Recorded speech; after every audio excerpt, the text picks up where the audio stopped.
Hello Oracles! Not a lot going on tonight, so it's going to be a shorter video. Just wanted to break down some numbers now that we have finished the day, looking at the split for tomorrow morning. So tomorrow morning we should have split prices at $297.10. So when we open tomorrow, that should be the price. And again, you should have 3 times the shares. So any questions you have, like how is it going to split, how many am I going to have, literally take a look at how many shares you currently have, multiply it by 3, that's it. Very simple. So that's how many shares you're going to have tomorrow, and then the stock price will be $297.10. So congratulations, we have all got it to the split here. Very exciting. Now we get to move on to the next one. Again, I'm going to have my video out this weekend discussing the future splits that I can foresee coming down the road over the next decade. I'll share that with you guys on Saturday. And then on Friday evening, we are going to have Dr. Jack on the channel. So I will put the link out to that tomorrow so that you guys will be able to set your calendar for it to know. And again, any other questions you guys have that you want to ask Dr. Jack, let me know on here. I'll put that on the list and we'll discuss it on Friday. So other stuff that we have going on, Tesla today did underperform the market. We saw a nice run over $900. It was nice, thought maybe we were going to go a little bit higher. I thought we were going to close between $904 and $907. We ended up closing under $900. Not a big deal based on the current charts. We are still in the consolidation phase.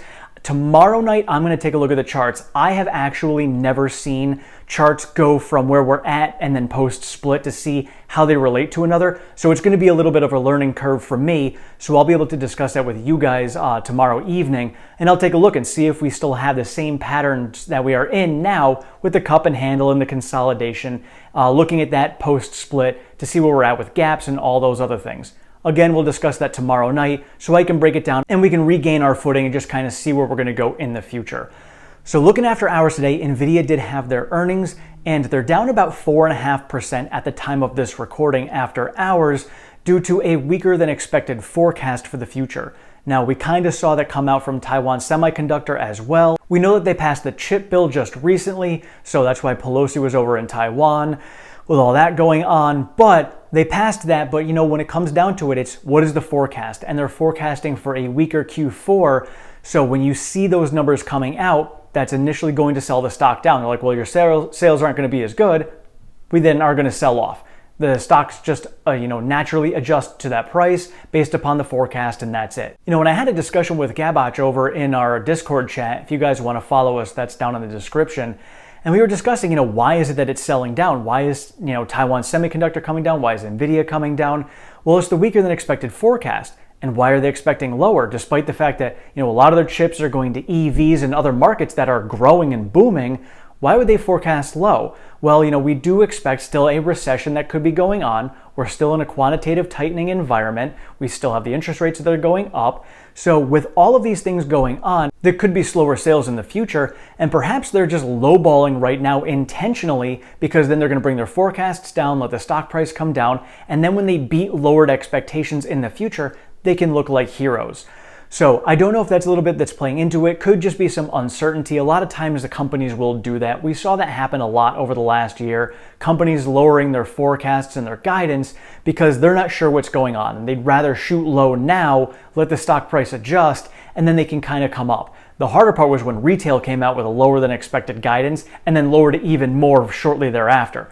That was kind of scary to see, but we're now past that. So we're going to just kind of still have to play this. We're not out of the woods yet when it comes to the macro environment. A lot of things that have to go on. We still have high interest rates. We've got the Fed right now meeting starting tomorrow at Jackson Hole with their symposium, discussing all the things that are going on with the interest rates, what they can do to fight inflation. So this meeting is going to go on from Thursday to Saturday. So we might get some of these remarks over the weekend. So Monday could be a little bit rocky, but we'll kind of see how things play out over the next 3 days when it comes to the meeting.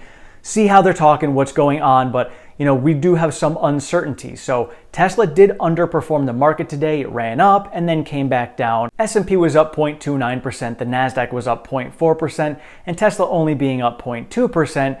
Underperformance going into the last day before the split. Now I think people are just kind of sitting here waiting, to see this sell-off that's going to possibly come for the split. Lots of different things, but if we get a sell-off, then you could buy in later for a lower price.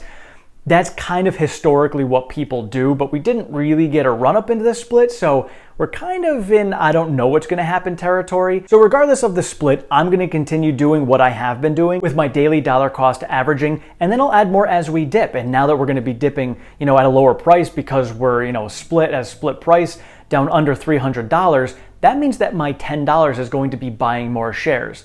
Still, at this point, we are still very early in the game, in my opinion, and I think that accumulating as many shares as possible is the focus for me right now.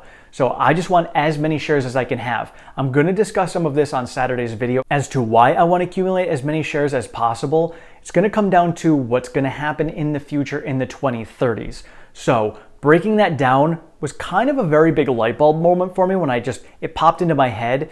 So again, I'm finishing the math on that. We'll share it on Saturday, but my goodness, thinking about how many shares I could possibly have in the 2030s and what that means for my wealth and finances, very exciting.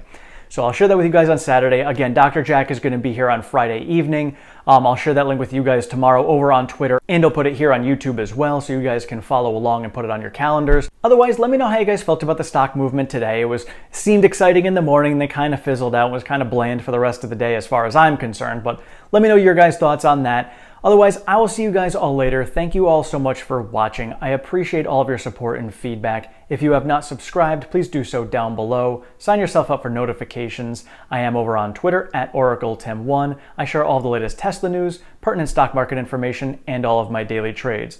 Again, we have that Discord chat. That link is down in the description. And if you'd like to support the channel any further, we do have a Patreon. That link is also in the description. Thank you so much. Have a great one.